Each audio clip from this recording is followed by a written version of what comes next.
me that we are now at the point in Mississippi's cycle where such drastic measures may be required. Today is the day. We are announcing a shelter-in-place order. It will go into effect Friday at 5 p.m. I'm going to sign it while we're here. I will let our top health official, Dr. Dobbs, talk to you and explain his thought process behind the timing as well as the data that backs this up. I'd really just want to take a moment, though, to offer a simple message to my fellow Mississippians. This will not be easy for anyone, but we believe it is the right course of action. We know that there are many people across our state who are scared, wondering what this means for themselves, for their family members, and what this means for their wages and their ability to put food on the table. We are here for you and working hard to help. Mississippi will not allow you to fall without a helping hand. We know that there are some who still do not have a healthy fear of this virus. They are wrong, and they are risking lives if they do not take this very, very seriously. While they may not be risking their own lives, they certainly are risking the lives of their moms, their grandmoms, their dads, their granddads. This order will be enforced. It will be taken very, very seriously. It will not be forever. We will get through this and open our state back up as soon as possible and as soon as our health experts tell me it is wise to do so. As was said yesterday by Dr. Byers, as I'm sure Dr. Dobbs will say today, shelter-in-place orders are not sustainable for months and months and months on end. Our goal in the short term is to prevent our healthcare system from being overwhelmed. I pray that all of our orders and our preparations will be enough. We believe that this is the right tool at the right time to save lives. Today, this is the best course of action for Mississippi. At this time, I'll turn it over to Dr. Dobbs for some more information. Thank you, Governor, and thank you for your leadership on this issue. Remarkable time in our history, no doubt. If we look at what's happening in Mississippi right now, since yesterday, we've reported another 136 cases of COVID, another 2 deaths, putting our total case count at over 1,000. One of the things that's become most worrisome is we've seen an expansion in the number of cases in nursing homes. So we're seeing at this point enough volume of cases where it's starting to infiltrate into a more vulnerable population. If we think about what the purpose of a shelter-in-place order is, it's to slow things down, to give the system an opportunity to get extra capacity to deal with the increased demand. And part of that's going to be the healthcare system. If we think about our ICUs, we have adequate ICU beds right now. If we think about ventilators, we have adequate ventilators not in use in hospitals right now. But we know more cases are coming. We know that we're going to have more deaths. We really are still at the front of this thing. But if we can use this tool to slow things down such that we can process patients through the system safely and provide every single patient the resources they need to maximize a chance for recovery, that's what we're doing. And this isn't going to be a cure. It's not going to stop the coronavirus. But what it will do is it'll cause an additional pause. The social distancing measures have been useful, but this additional measure will be that much more useful to slow it down so that we can not only make sure the health system has the capacity to deal with the patients that are coming through, but also for us to be more aggressive in our offensive strategy, tracking, identifying, isolating, quarantining all appropriate individuals to contain it from a microscopic environment. Thank you, Dr. Dobbs. I have been in contact with Speaker Gunn, Lieutenant Governor Hosemann, and their leadership teams, as well as mayors and members of the Board of Supervisors all across the state of Mississippi. We have constantly been in contact with them over the last 3 weeks and will continue to do so. When speaking with Speaker Gunn earlier today, he offered to come and make a few comments today. I'm honored to have him by my side. We've worked closely for 8 years, ensuring from a financial standpoint and otherwise that we as a state are prepared to deal with this. And so, Speaker Gunn, thanks for being here, and I'll turn it over to you. Thank you, Governor. I am here today just as a sign of support for this decision. I will tell you what got me to this point. My number one concern this entire time has been the health of our citizens. I think that is paramount. I think every one of us needs to be concerned about what is the best thing for the health of our citizens. This morning I had a conversation with our two leading health professionals in the state, Dr. Luann Woodward and then Dr. Dobbs. And I asked them both, if you did not have to have concern for political or economic or any other ramifications, if you were just making a decision based on what is in the best health interest of the citizens of our state, what would you do? And they both said, this is it. So that was convincing to me that this is the step we now need to take. And for me, that is what led me to this point. We are at a point now where we've got to do this. We do not want to be in a situation where we have not done everything that we can possibly do to protect our citizens. And when I asked that question and they said this is it, then that convinced me. So I called the governor at that point and I said, look, I'm convinced now this is what we need to do. If you need me to come and stand with you at a press conference, I will. And he invited me to come, and so that is why I'm here today. I want us, whenever this is over, to look back and say we've done everything we could possibly do. We've been warned by the president. We've been warned by others. There are going to be deaths. There are more people going to die. That's unfortunate.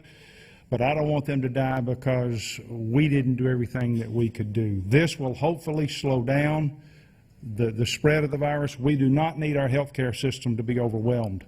We have limited number of beds, limited number of ventilators. At this point, as I understand it, there's no one in the state who is in need of either that doesn't have it. But if we have a tremendous outbreak, it could be to that point. And I don't want it to be said that someone died because we couldn't provide them the health care that they needed. And I think this is the proper step to take to make sure we don't get to that point. We can always overcome the economic stuff, but we cannot overcome loss of life. So I am supportive of this, and that is the reason I'm here today. Thank you, Governor. Thank you, Mr. Speaker. I appreciate your support. At this time, I'm going to ask General Bowles to come up as well. One of the things that we have been doing over the last 3 or 4 weeks, working with Director Michelle, working with the team at MEMA, and of course working with General Bowles and his team, is we have been preparing for this crisis as the curve begins to move upward. And I wanted to ask both General Bowles and then once he is done, ask Colonel Michelle to come forward and talk about some of the efforts that have been ongoing to help ensure that if it becomes necessary that we do things like have additional hospital beds, et cetera, that the Guard is ready, willing, and able to help provide that. Our men and women in uniform, every single time through American history, they've been asked to step up. They have done so. I know under the leadership of General Bowles and the high quality and competency of the men and women in the Mississippi National Guard, they'll do it again, and they'll do it well. General Bowles? Thank you, Governor, and I will reiterate what Dr. Dobbs said. We truly appreciate your leadership in this special time, interesting time. Dr. Dobbs, we appreciate your agency's leadership also as we continue to support you. The National Guard has about 100 soldiers and airmen currently mobilized to support the state of Mississippi. We recognize that the Mississippi State Department of Health is the lead agency on this task force. We work with our partner, MEMA, to support the Department of Health. We currently are supporting in 3 ways. We are providing planning and logistical support to the state for their efforts in this exercise. We are shipping product all over the state of Mississippi currently.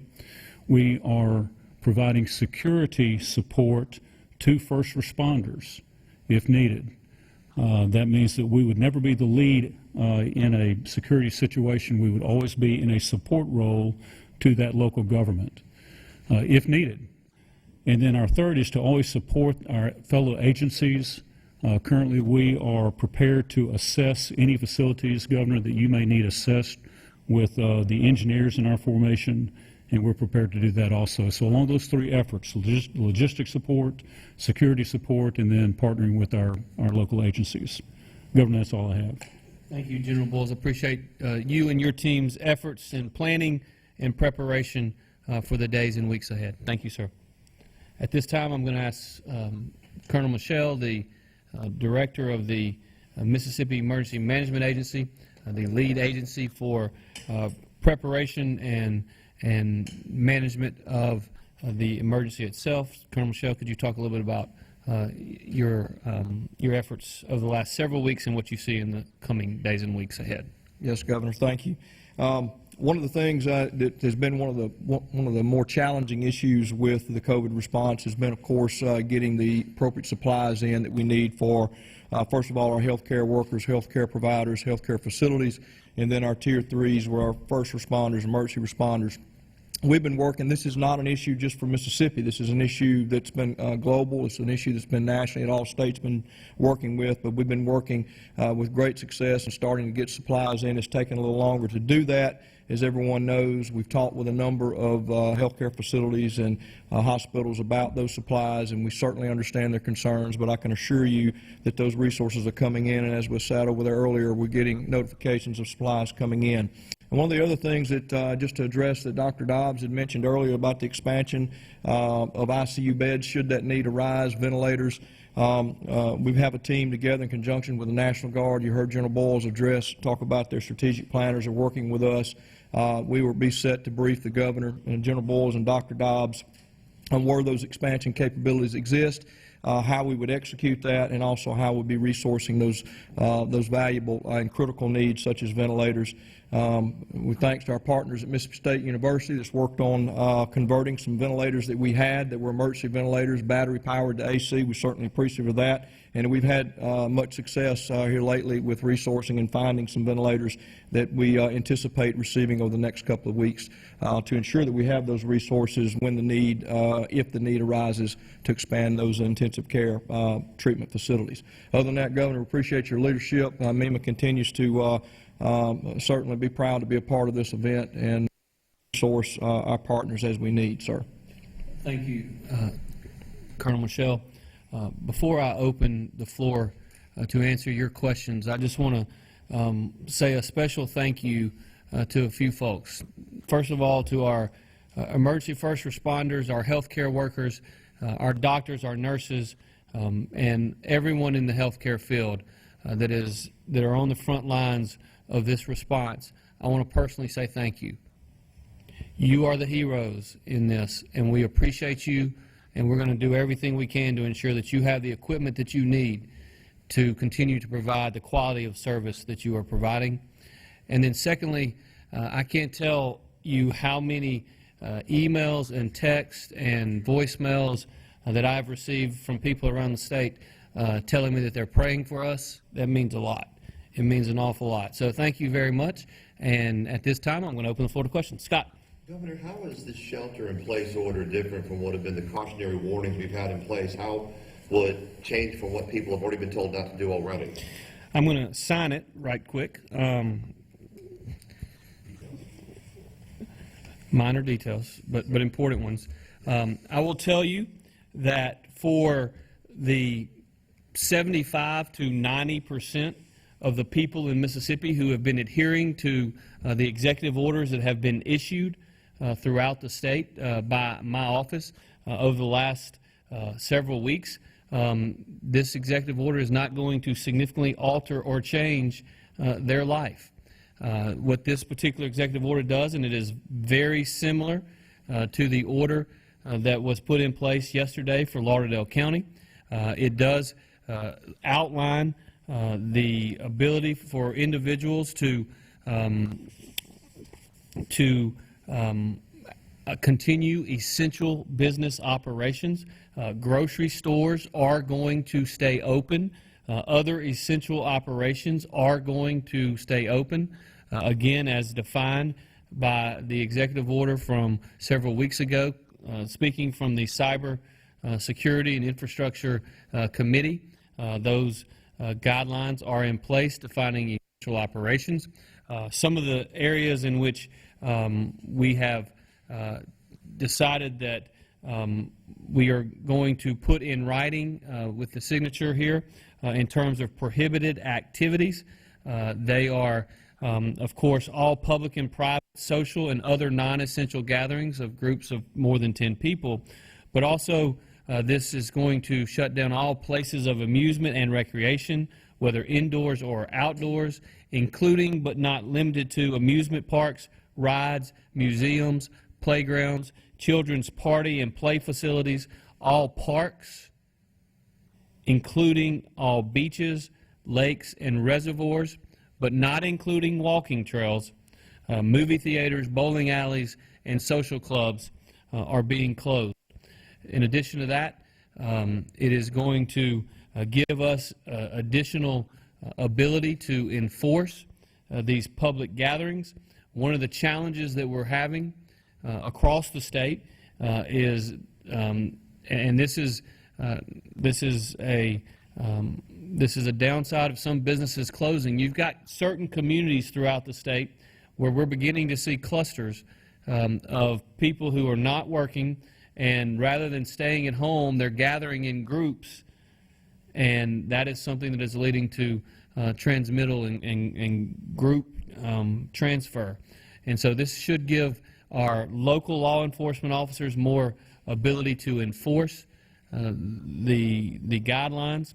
And we are going to be talking over the next, we've already started the conversation, but we're going to continue to have discussions over the next couple of hours and days of ways in which we can utilize state resources and state police to help our local law enforcement officers enforce this where it is necessary. One of the things that we have in the state of Mississippi, and one of the areas in which the Mississippi Emergency Management Agency has a fantastic record of working with various state entities, specifically the Mississippi Department of Transportation's law enforcement entities, as well as Mississippi Department of Wildlife, Fisheries, and Parks, Mississippi Department of Marine Resources, and the Mississippi Highway Patrol. We will have each of those interconnected into the enforcement mechanism again. But I want to be clear about something. The single most important enforcement mechanism that we can have in the state of Mississippi is you, the people of our state. If you will self-enforce this, it will go a long way towards slowing the spread. If you will stay at home, unless it is absolutely essential to do so, if you will stay at home, even if you're an essential employee, unless it is going to and from work, then we will be successful in continuing to slow the spread. Courtney Ann? Can you talk a little bit more about the enforcement piece in regards to, people might be wondering at home, are they going to have any kind of documentation to prove that they're going to work? If the grocery stores aren't closed, then obviously they wouldn't have anything that would prove that. To what extent should they expect enforcement in that regard? Well, what I would tell you is that if an individual is in their vehicle driving either to work or to the grocery store, there is very little likelihood that they're going to transfer it to themselves or to anyone else. And I'll let Dr. Dobbs speak to that from a public health standpoint. But if we will be smart and we will understand that we practice social distancing, that we don't get within 5 to 6 feet of other individuals, no matter what we are doing, whether in public or otherwise. If we're only leaving our home to go to the grocery store or to the pharmacy or to and from work, if you are an essential employee, such as a healthcare worker, then I think that this will be successful. But enforcement is a challenge always. Enforcement is a challenge for every law we have on the books. It is impossible for us to enforce the murder statutes that we have, and unfortunately, people break the law every day. But in this instance, violating this executive order not only puts yourself at risk, but it puts other Mississippians at risk. And though you may be healthy, your grandmother or your mother or your granddad or your dad may not be. And if you were to go out in public and gather with 10 or 15 or 20 people and you contract it, you may take it back to your home where you may live with your grandmother, and you may put her at jeopardy. And so I can't stress enough that the single best mechanism for enforcement is for individuals to enforce it themselves. But we are going to step up law enforcement. We are going to assist local officials ensuring that we don't have large groups gathering on our beaches.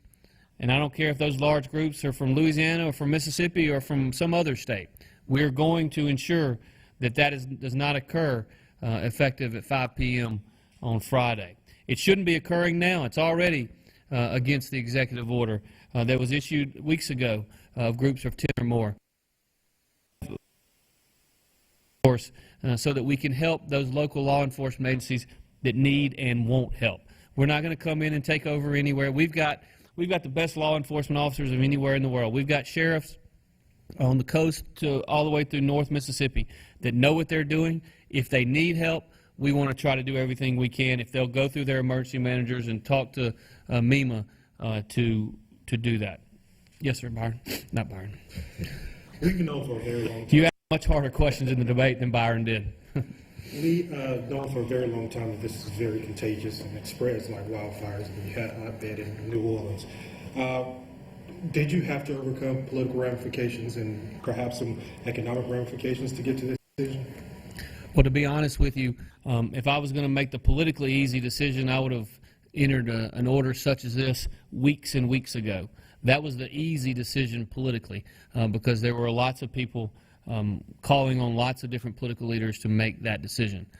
For me, the decision has always been data-driven, and it has always been based upon the advice of the experts.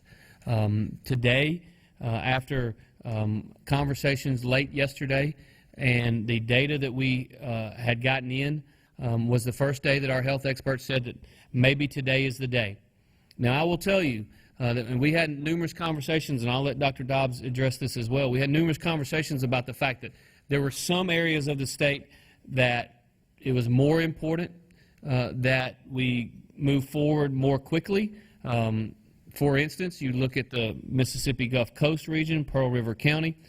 Just to give you an idea, yesterday in Louisiana, they had 1,212 new cases and 54 deaths. That's more total cases than we have in the state of Mississippi from the entire event, and more deaths than we currently have. And so when you're looking at what's happening down in Orleans Parish specifically, but it's throughout that New Orleans region, that leads us to make some decisions. We had a conversation through the night and again this morning about the possibility of just expanding this to a few other counties, 5, 6, 7, 8 counties. No, and the question that I asked was, do we think within the next several days that we're going to ultimately get to the point where the recommendation will be we need to expand it much more broadly? And in talking to Dr. Dobbs, and I'll let him address this, we felt like that probably was coming in the days ahead, and therefore, in my mind, it made sense to go ahead and do the expansion statewide. Dr. Dobbs, you want to talk a little bit about that? Yeah, no, thank you, Governor. If you look at where we are in our state epidemic, we're well earlier than other states were when they did shelter in place, right? So we have the benefit of seeing what happened where they were. Now, this is going to be disruptive. It's going to be difficult to maintain. The previous measures were actually helpful, and certainly if people had complied would have been even better. But just because we're starting to see this increase and for a targeted period of time, if we can strongly enforce this to give us a chance to make sure that we don't overburden the healthcare system, that we can adequately resource the healthcare system. We've heard of the challenges that MEMA's faced in getting resources. It's just the right time. And the populace of Mississippi seems ready for it, and I think now is the time where it can be most successful. Yes, I know non-essential businesses are expected to keep their operations to the minimum possible standard in order to continue operations. Are there any expectations that essential businesses, which are broadly defined, will also have to reduce the scope of their operations or institute things like work from home? Right. Well, that's a great question. And so the one thing I would say is that non-essential businesses are not only expected to only operate with minimum operations, they are required to operate with only minimum operations as defined in the order. And so as it relates to essential businesses, we continue to encourage them to exercise where possible with assuming that they are doing so in a way that the social distancing requirements, the other things that we have already put in place, the gatherings of not more than 10 in small groups are continuing to happen both in essential and non-essential businesses. But when it comes to places like grocery stores, they have to stay open, and we have to protect them and ensure that they stay open, because we would, if we allowed ordinances or other things to occur that put those grocery store in jeopardy or limited their ability to restock their shelves, et cetera, then we would see a panic in our state. We do not need to panic. We need to recognize the seriousness of this situation. We need to do the right things, and if we will do that, we will get through this. Yes, sir. I'll come back to you. Yes, sir. Live, local, late breaking. This is WTVA 9 News. Resuming coverage now of Governor Tate Reeves' news conference on a statewide shelter-in-place order going into effect Friday. For days and for weeks, they've been ordering new supplies, basic supplies like masks, and not been getting them. The director of nursing up there told me that she's keeping an emergency stockpile in her office of masks. That stockpile is 10, and so if you could just maybe give a little more clarity and a little more specifics on what is coming and when. Yeah, and we get a lot of calls like that, and we know that a lot of hospitals are operating in their emergency stash. It's good that they planned that way to have that. We are actually probably 4 days later than I would have liked to have been on getting some of the supplies in. A lot of what we ran into were logistical issues, not necessarily getting the supplies finally once we got those pipelines, but actually the trucking piece. The cargo flight piece are so backed up because of the global demand on these products that we've had some delays. We had masks come in today. We've had hand sanitizer come in today. We've got 2 truckloads of more hand sanitizer and sanitizer for floors and for facilities. So all the stuff is coming in. The Mississippi Department of Health has been making regular shipments, although they've been smaller than we would like them to be, to the Tier 1 facilities. Although as our cases continue to increase, those Tier 1 facilities also increase, so the demand on what we do have is much greater. But we're starting to get visibility on stuff coming in, and as that stuff comes in, we will push it out as quickly as we can. Is that coming from the federal government, those supplies, or is that from, can you explain how that works? Well, so we did get our last shipment of the national stockpile. It came in 2 days ago. It was, again, a small shipment, but that's what we've been getting of the national stockpile, the 3 shipments that we've received. The majority of what we've got that we anticipate coming in now are things that we've gone out and locally procured with our state resources. Let me just follow up with that as well. And I've told this story before, and I want to tell it again because I want people to understand the challenges that exist in this entire country and, quite frankly, across the globe. It's easy for us because most of us were around when Hurricane Katrina hit. When Hurricane Katrina hit, from an economic standpoint, from a financial standpoint, we know the damage it did to literally hundreds of thousands of lives. But from a numbers standpoint, that disaster was 5 times larger than any natural disaster in the history of our country. But the difference was, for all intents and purposes, it only affected Mississippi and Louisiana. And so the next day, and in some cases the day of Hurricane Katrina, we had help pouring into our state from all 48 other states. In this particular event, every state is dealing with it. And therefore, not only are we competing with the federal government, we're also competing with each other, and quite frankly, we're competing with other countries for this critical equipment. One of the goals of the social distancing that we've had in place for a number of weeks, followed by the shelter in place that we're going to implement here for the next couple of weeks, is to slow the spread of the virus so as to not put too much stress on our healthcare system. That also gives us some time for manufacturers to actually go out and manufacture more of this PPE equipment and more of the ventilators that we need. It also gives us time to be successful in acquiring more and more of that. That is why I believe this is the right time to do this. As Dr. Byers said yesterday, as Dr. Dobbs said today, as they have repeatedly said to me, a shelter in place for months and months on end becomes impossible to regulate, and it becomes impossible to ensure compliance. That's the reason we put a time period on this particular executive order. It goes into effect at 5 p.m. on Friday. It is scheduled to conclude at 8 a.m. on Monday, April the 20th. Now, as the situation evolves, we will make further decisions, but that is the plan right now. It's just slightly longer than the 14 days that we believe is a realistic period, but we have to make sure that our people understand that if you will comply and if you will do your part over the next 2 weeks, we'll be able to slow this spread. We'll have better data over the next couple of weeks, and then hopefully we can remove this as scheduled and as planned. Yes, sir, you had a follow-up. I know. Because of the relatively broad nature of essential businesses in the original executive order, is there any thought to kind of closing down that definition just a little bit for the purpose of this shelter-in-place order? I know obviously healthcare services and grocery stores would not be affected, but is there any thought of limiting that? No, the essential businesses that were outlined in the original executive order was almost exclusively dependent upon the essential businesses that were outlined by the Office of Homeland Security in the United States government, their Cybersecurity and Infrastructure Task Force.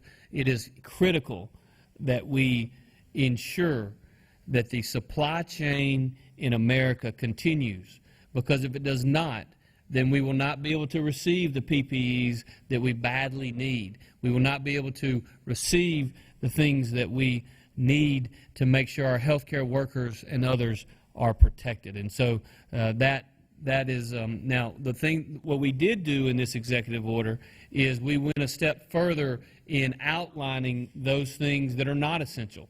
And so that's why you see us specifically mention amusement parks and rides and museums and playgrounds. You know, one of the things that we're hearing from local elected officials is that in some communities, folks are gathering up at the playground, and while person-to-person transmission is unlikely as long as you're 6 feet apart and outdoors, we're seeing that gathering and that clustering is far more than 10 people or more. And so that's the reason we went further in identifying what those prohibited activities are. Scott. People on, like, say, the reservoir. If 2 people are on a boat, do they get stopped by Wildlife and Fisheries and told to go home? You know, can they go to a liquor store? Is a liquor store considered essential? Can you provide any clarity in those areas? Liquor stores are not going to be closed. The reservoirs are listed here as areas that are going to be closed. And the reason for that is what we saw last weekend, and the weather's beautiful out. What a beautiful day it is in Mississippi today. But what we found is that not in all areas, and it was fairly limited, but there were certainly, for instance, people boats upriver last weekend and stopping on sandbars, and I can assure you, because we flew over it, some of you were with me, we flew over, and there were definitely people upriver that were gathered in groups much larger than 10 or more, and because of that, we're going to have to shut that down. Would they be warned first and then arrested? Well, I think there are definitely enforcement measures in here that would allow for them to be arrested. I think most law enforcement officers in Mississippi are probably going to take the initial step and just go in and break them up and say, you can't be here. You ain't got to go home, but you can't stay here. But the reality is that it would be just much easier and much smarter if individuals will comply and not do those things. So, yes, sir. Just an update on the Department of Corrections. Have any inmates been tested? What's the update on that situation? Yeah, so the latest update I received, and I've got to admit it wasn't today, but the latest update that I received was that there is a mechanism in place and a policy in place whereby if any inmate were to be showing symptoms, that they would be sent to the infirmary. They would first be tested for the common flu as well as other possibilities that could lead to these things. Obviously, this time of year, there's a lot of people, for instance, have sinusitis and things such as that. But I have not been told that any inmate, to my knowledge, that was in a prison facility had tested positive for COVID-19, and so that's where we are right now. Bobby? Just continuing on what Scott and some other people are talking about, the essential businesses, just from a practical standpoint, Walmart will be open because they sell groceries, but say a clothing store or telephone store, that sell computers, telephones, or whatever, would not be open. Is that correct? Well, I think that if you talk about clothing stores, clearly they should be closed. They're not listed as essential operations in the order. There are a few, not many, but there are a few around the state that says since they were not explicitly listed as being non-essential, therefore they believe they were essential. I don't think that is a reasonable interpretation of this order. Clothing stores should be closed. With respect to, you mentioned computer stores. There's one of the things I will say is we do allow for data operations. I will tell you in these times we do have a lot of kids that are learning from home.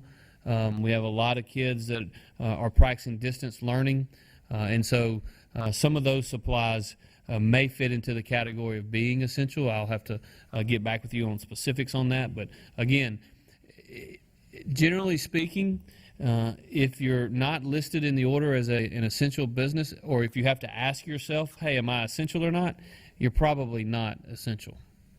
Yes, Courtney Ann. Question regarding the nursing homes, and I noticed that now the Department of Health, you guys are listing some of the counties where there have been problems within those facilities. Smith County is listed. One of the nursing homes there said several residents had tested positive, but only one case is showing up for Smith County. Can you provide any clarity on that, Dr. Dobbs? I'm not sure about that specifically. I don't know about this one, but a lot of times that would obviously be their residents. But sometimes actually there's a delay, and that probably what it is for this scenario. But the other thing is, for a lot of the counties, if people's official residence is in a neighboring county, that happens a lot. And so some of those discrepancies come up. It gets people really bent out of shape. But there's always been an explanation so far. Where do we stand on the ventilators, though, and the masks? Are we short now? Are we undersupplied? Are we good? Things like that. Well, on the ventilator piece, we have plenty for Mississippians today.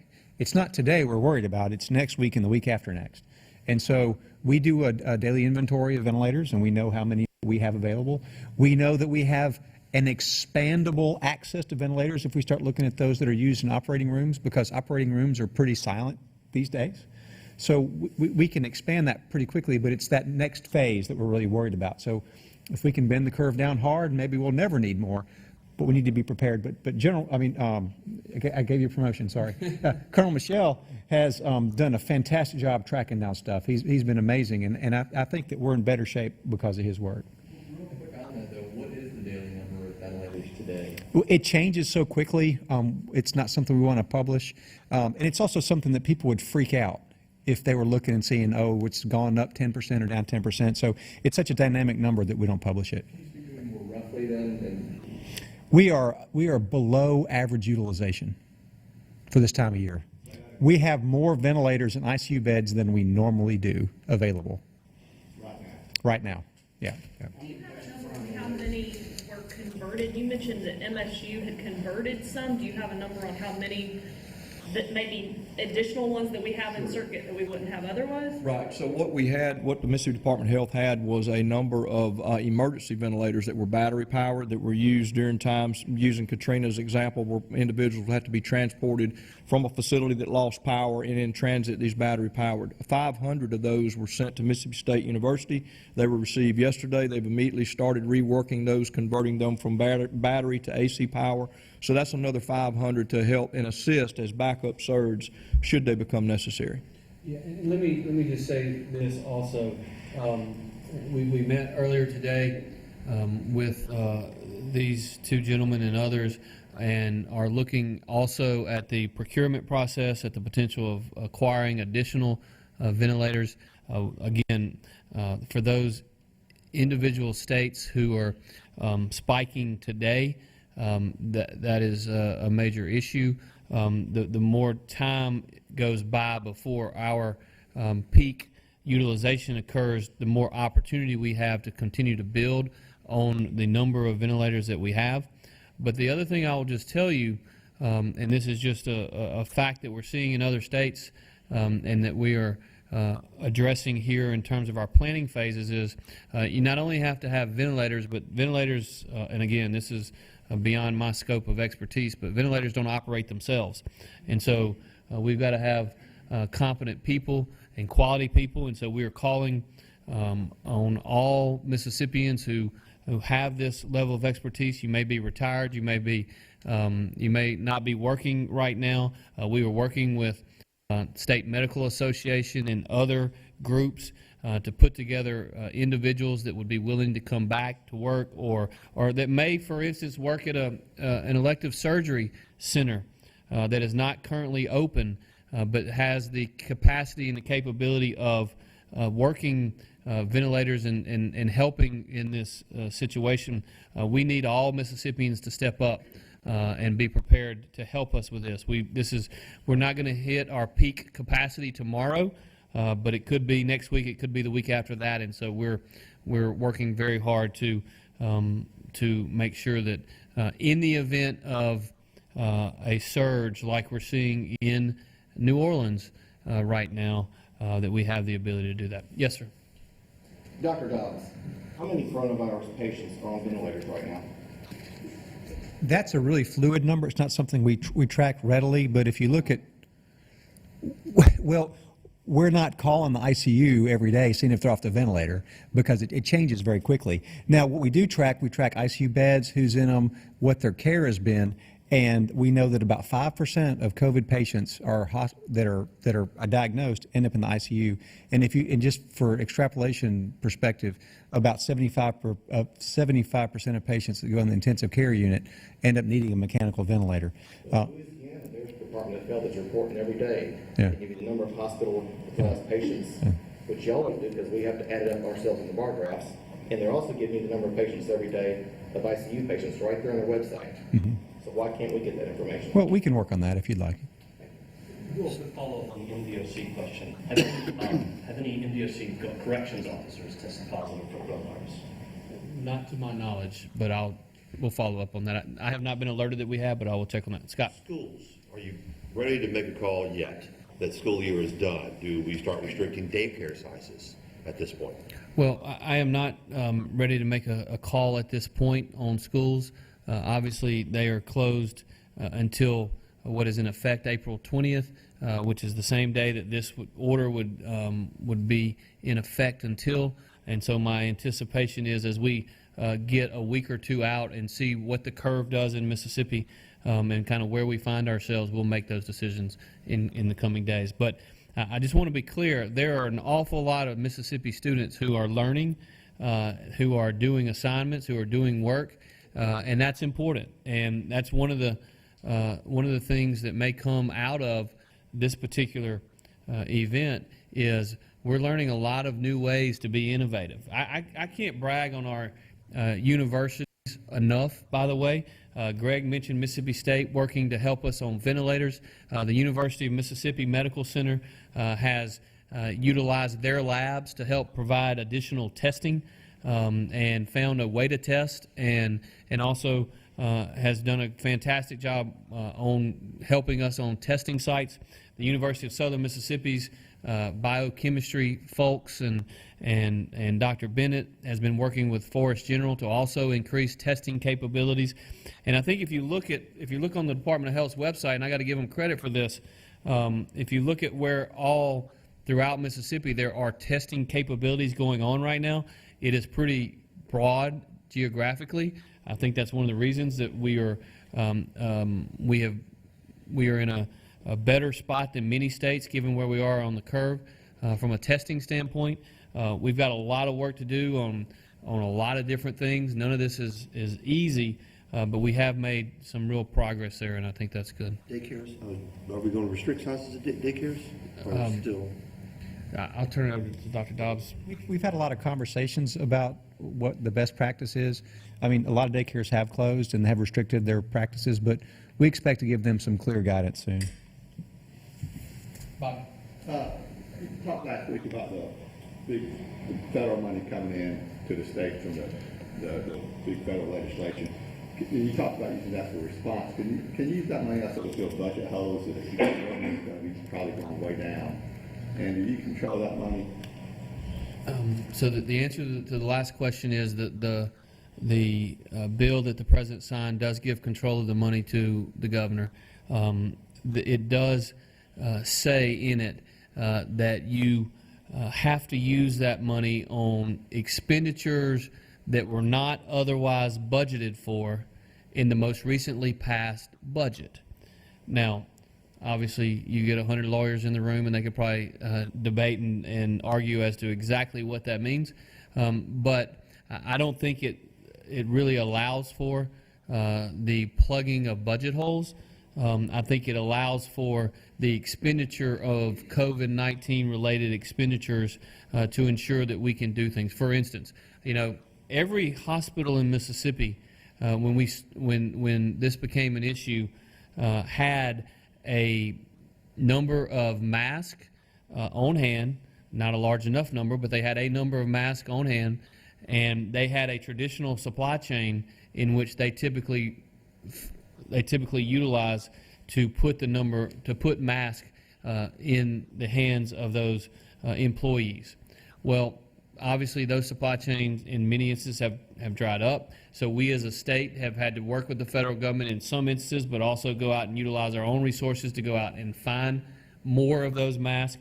Those are the kind of expenditures that I would anticipate using that money for. And some of it may also be FEMA reimbursed.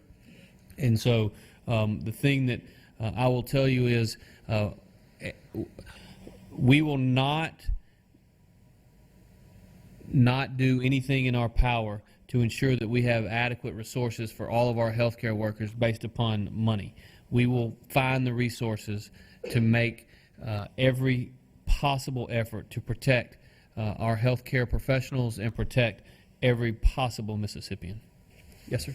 Yeah, so I know recently you guys have talked about how you've been in conversation with Vice President Pence and his task force, and at that time, the Vice President was not recommending the state down. Have you received any further, I guess, communication from the White House or Vice President Pence on whether or not to shut the state down? I have not asked in the last several days, and so they have made a decision not to shut down from a national standpoint, and I think the reason they've made that decision is because they look and recognize that there are different parts of the country that are different parts of the cycle, and so and they have been very quick to give much latitude to the governors to do what they believe is in the best interest of their citizens. But no, I have not been given guidance by anyone at the White House that this is the right time or not the right time. I've been given guidance by our healthcare experts here in Mississippi, our public health experts like Dr. Dobbs and others, but not anyone from the White House. Dr. Woodward's letter correspondence, was that a... I've been in constant contact with Dr. Woodward over the last several weeks, and so obviously she is a very vital person in our healthcare sphere here in Mississippi, and I've been fortunate to seek her guidance as well as that of many other professionals over the last several weeks. Yes, sir. Dr. Dobbs, over in China and other places, Italy, one problem they've had is the healthcare workers become infected. They become virus vectors. I think in China it's like 3,000 nurses and doctors were infected, about 30, 40 doctors died. How many of our healthcare professionals so far become infected with this virus? You know, we do have that number. We don't post it. We always try to put information out there that balances the needs, you know, the general public, but also that protects the anonymity of different folks. And certainly as we have more and more people, as you've noticed, we've had more and more information available on the website, and expect to see that. Testing numbers and that sort of thing will be more and more available. But the healthcare workforce is a significant component. But one of the things that people aren't paying attention to, and maybe we can put more to this, is the number of people who are getting it from social gatherings like funerals. That's really been a big problem for us, are these social gatherings. So the healthcare is certainly going to be impacted, but actually a lot more of our cases have come from non-healthcare associated exposures than other group activities outside of healthcare. How many have become infected so far that are healthcare workers? I don't have that with me, but we're not planning on sharing that. Will there have been some? Oh, yes, absolutely. Let me just say, I want to say a couple of things. Number one, having watched this global pandemic unfold, I have a really difficult time believing some of the numbers that are coming out of China in terms of how many individuals have contracted the virus, how many deaths that they've had, in large part due to what's happening in virtually every other country around the world.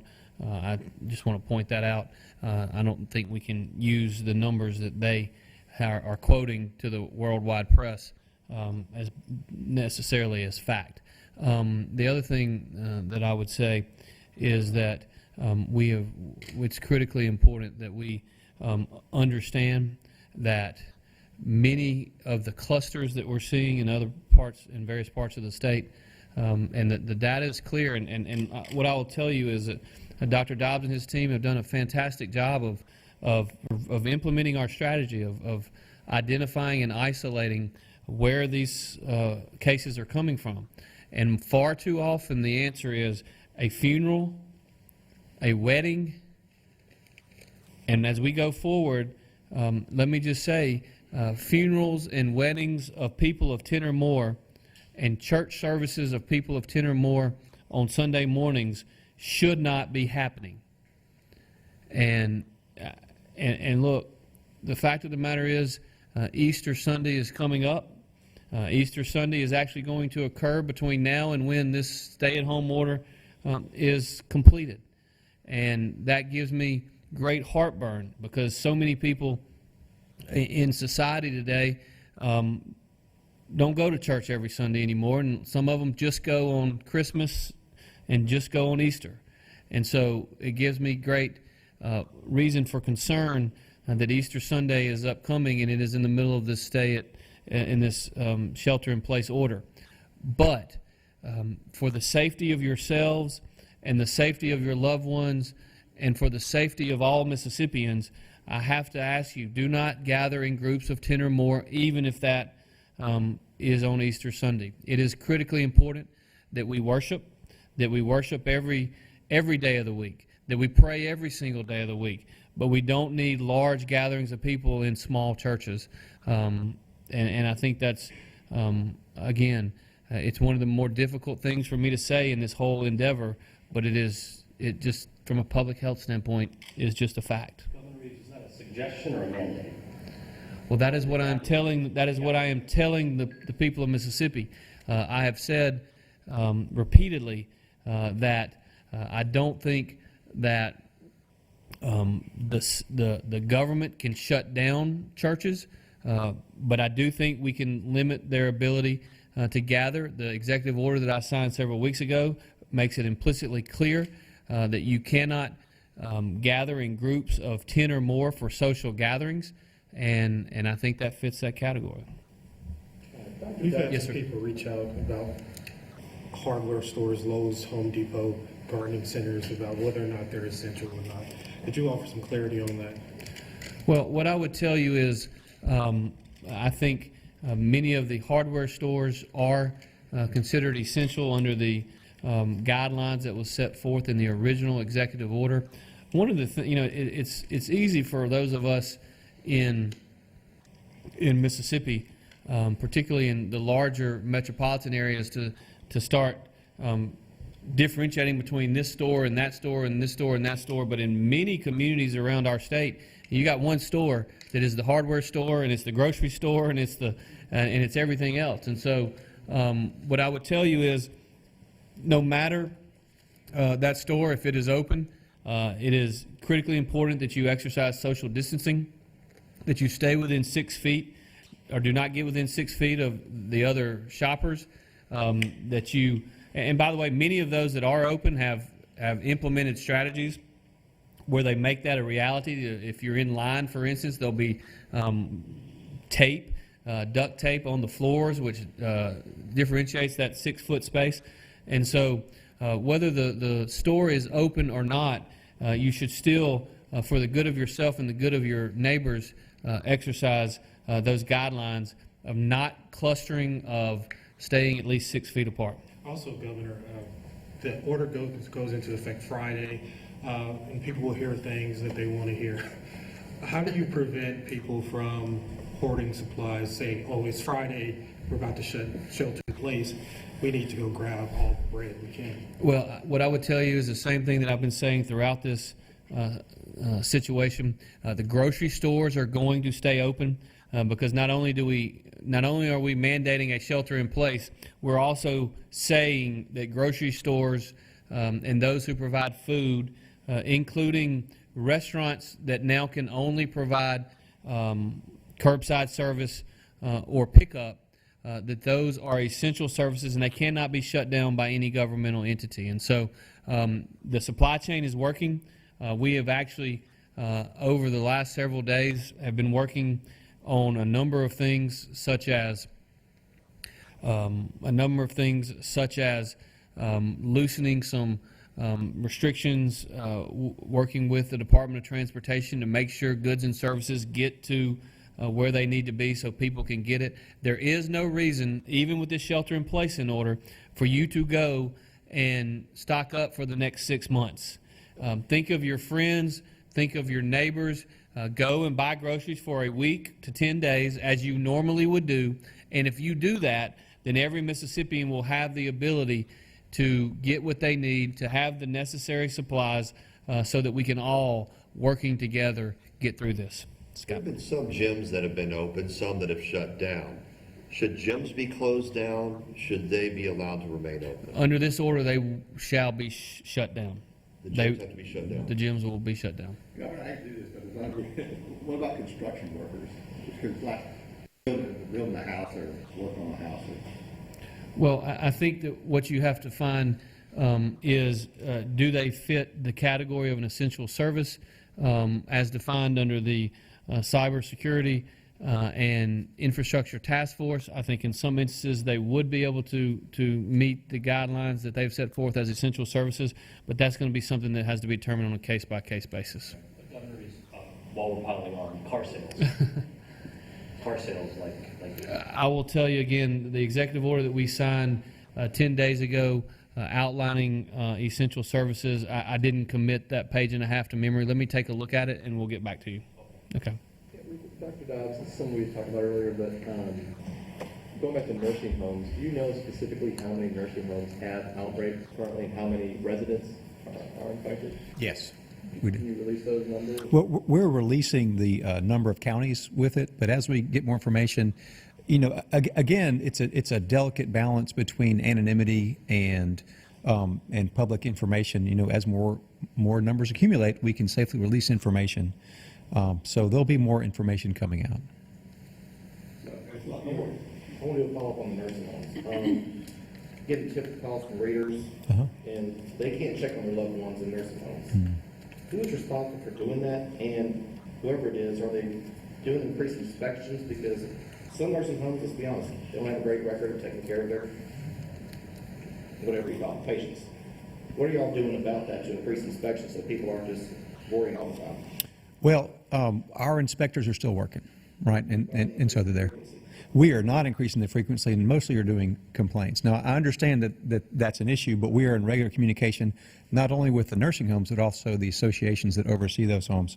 We're certainly in a lot now because of the outbreaks we're having, so they're getting a lot of scrutiny when those occur, but we're not increasing routine inspections for the obvious reason we don't want different people coming in and out of there.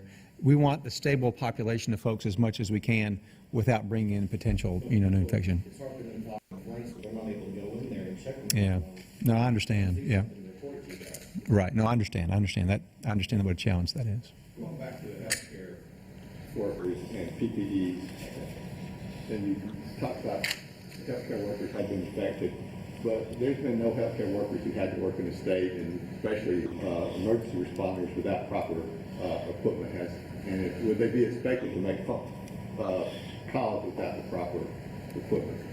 There is no, right now, by and large, people have what they need, for COVID patients especially.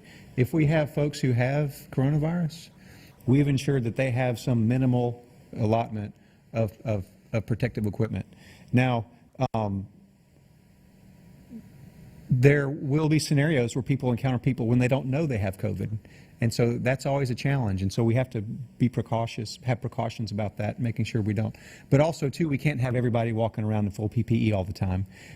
We could do it if we had it, but, really we need to prioritize it for people with known infection. But there's no expectation that anyone would encounter or care for somebody with coronavirus. The other thing that we've done is we have identified the location of people with coronavirus and shared it with local 911 centers, such that if there is an emergency call, that there is a drop-down list where people can know that they might be at risk, so that we can maximally protect our emergency responders.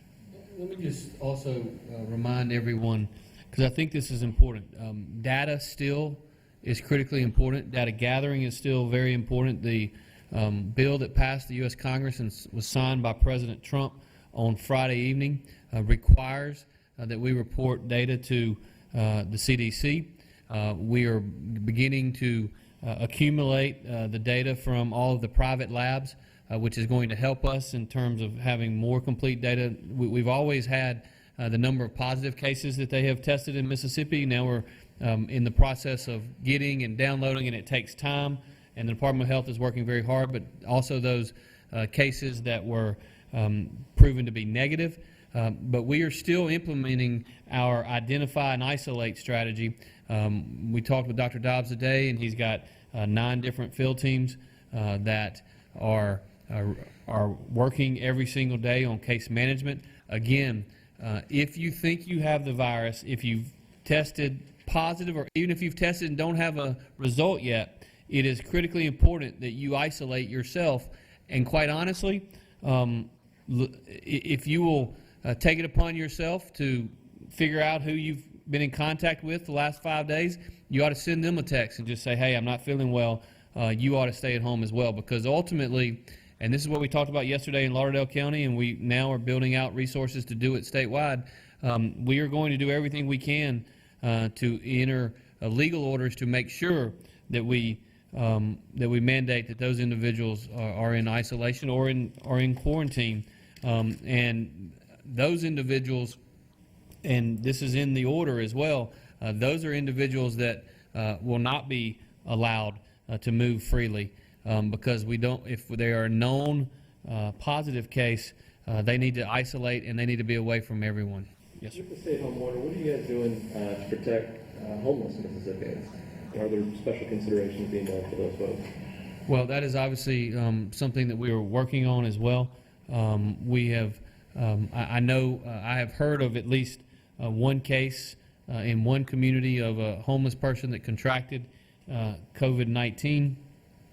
And again, this was all anecdotal. I don't have the data, and I can't tell you exactly where it was. But I will tell you, we have exceptionally kind and generous healthcare workers throughout. That particular patient was treated, and they were working to find that particular patient a place to go.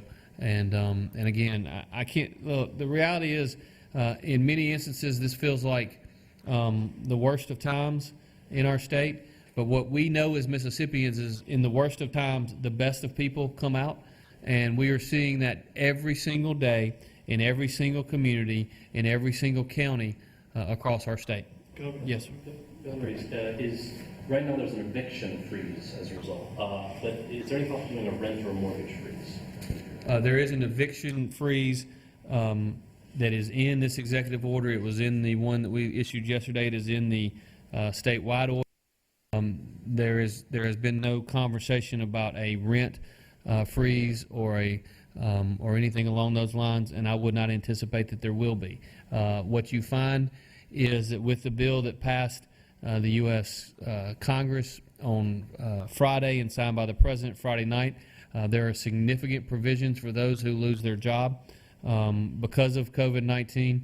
There's significant additional unemployment insurance that is funded, and everyone will ultimately be expected to pay their rent and what they owe over time. Now, there are tremendous resources to help them do that, but they will be expected.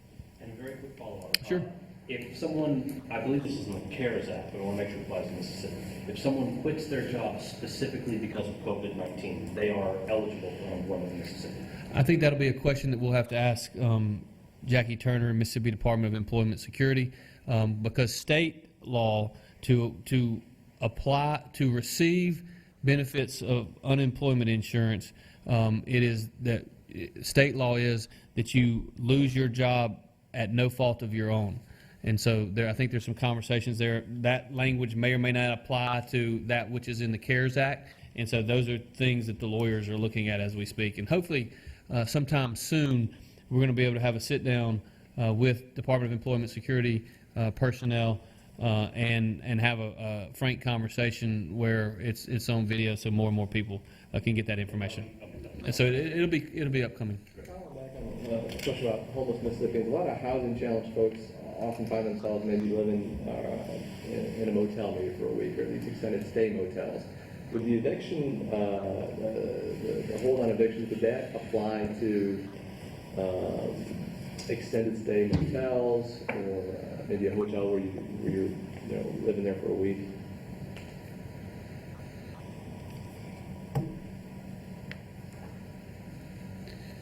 It says residential premises during the shelter in place, and so that specific example, we'll just have to look at it and see, and we'll talk to the lawyers and get you an answer. Okay, thank you. Just to follow up on the unemployment. Yes, sir. We're still having viewers call us, email us about whether or not they're going to receive benefits. One, two, they're still having a hard time getting in and to apply. What is your response to those Mississippians concerned about that? I'm concerned about that also, and the individuals who are complaining about that and are concerned about that are justified in doing so. Our total unemployment claims were up 5,500% week over week. We had literally, I believe, less than 1,000 claims 2 weeks ago, and we had almost 6,000 claims last week. This is something that is not unique to Mississippi. Our total increase in claims was up about half of what the national average was. So every state's having these same problems. So here's what I say to those of you who are trying to apply. Number one, when this started, our call center was open from 8 to 5 days a week. The call center is now open from 7 to 10, 7 a.m. to 10 p.m., 7 days a week.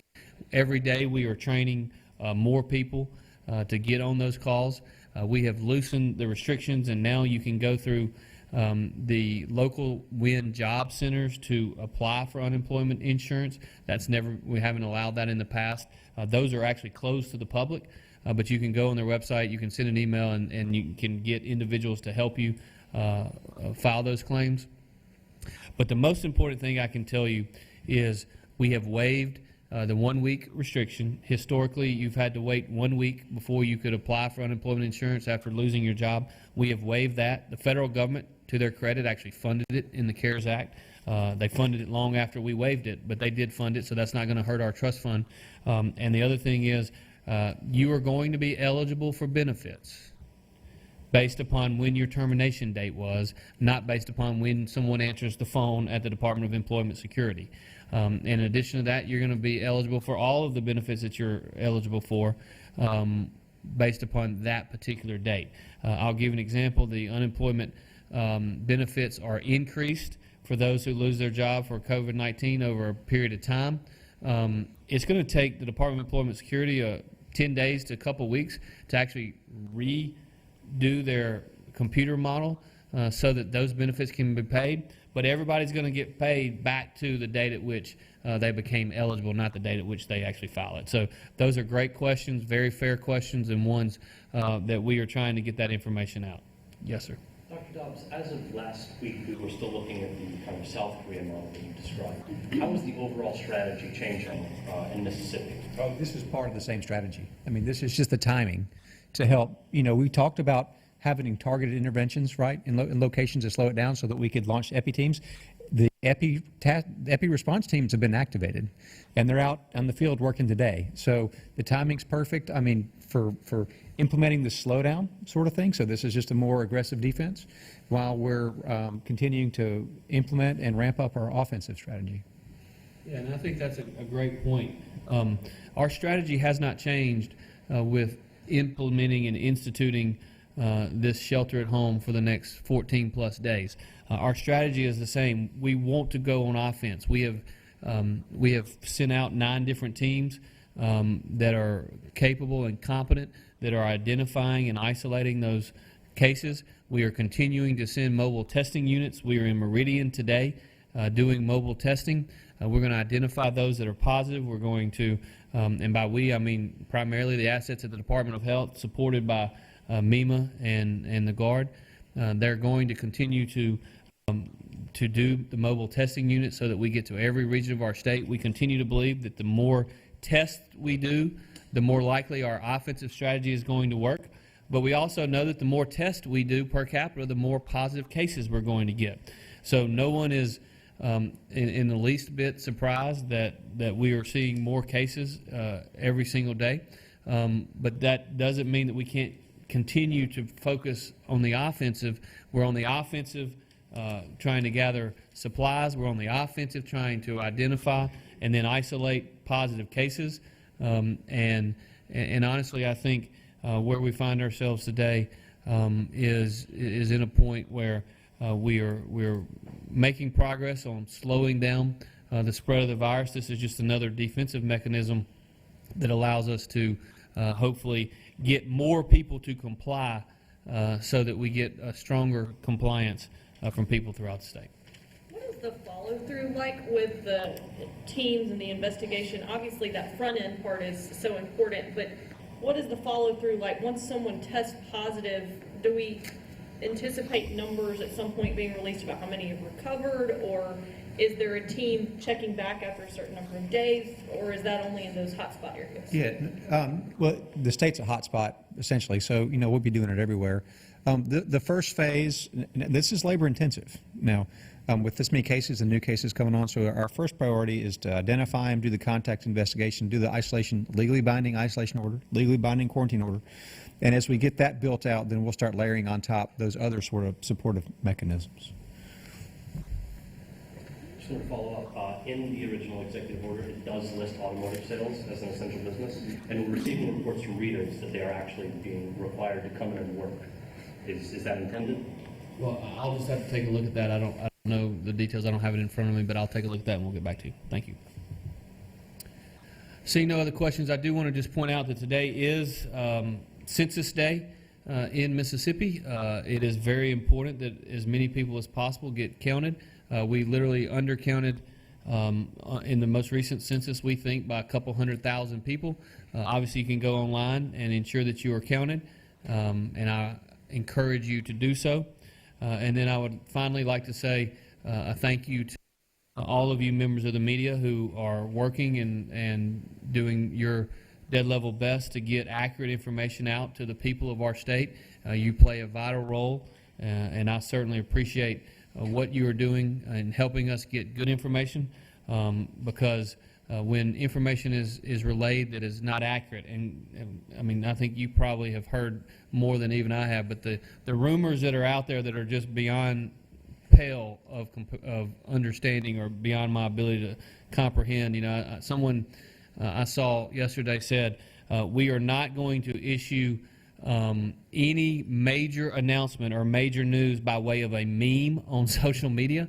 And so please understand that as we progress forward, we're going to do more of these briefings. We think it's important to get good information to you. And to all the people of Mississippi, I urge you to comply. I urge you to understand that working together, we will get through this. Stay safe and God bless.